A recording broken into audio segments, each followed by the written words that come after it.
சகல ஸ்தோத்திரங்களுக்கும் துதிக்கும் பாத்திரராய் இருக்கிற கர்த்தருக்கே துதியும் கனமும் உண்டாகட்டும்.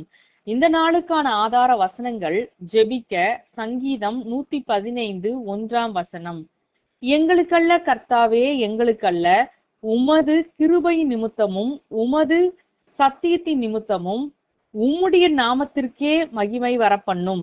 துதிக்க சங்கீதம் 115 13 கர்த்தருக்கு பயப்படுகிற பெரியோரையும் சிறியோரையும் ஆசீர்வதிப்பார்.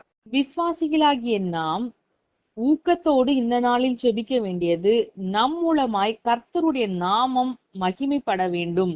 நம்மை சுற்றி இருக்கிற ஜனங்கள் மத்தியிலும் நம்முடைய சொந்தங்கள் மத்தியிலும் கர்த்தருடைய நாமம் நம் மூலமாய் உயர்த்தப்படுவதற்கு கர்த்தர் நம்மை ஆசீர்வதிக்க வேண்டும் என்றும், அந்த ஆசீர்வாதங்களை சுதந்திரித்துக் கொள்ள கர்த்தர் நம்மை தகுதிப்படுத்த வேண்டும் என்றும் அதற்காக காத்திருந்து வாஞ்சியோடு ஜெபிக்கலாம். மேலும் நம்முடைய சொந்தங்கள் மத்தியிலும் நம்முடைய சுற்றுப்புறத்தார் மத்தியிலும் கர்த்தருக்கு மகிமையான சாட்சியாக நாம் வாழக்கூடிய கிருபையை கர்த்தர் நமக்கு தர வேண்டும் என்றும், நம்முடைய வாழ்வை பிறருக்கு முன்பாக நல்ல சாட்சியாக வைக்க வேண்டும் என்றும் கர்த்தருடைய பாதத்தில் காத்திருந்து ஜெபிக்க வேண்டும். துதிக்க வேண்டியது, கர்த்தருக்கு பயந்து உண்மையாய் நடக்கிறவர்களை கர்த்தர் நிச்சயமாகவே ஆசீர்வதித்து உயர்த்துவார் என்று வாக்கு கொடுத்திருக்கின்றபடியால் நாம் அவரை மனதார நன்றியோடு ஸ்தோத்திரிக்கலாம்.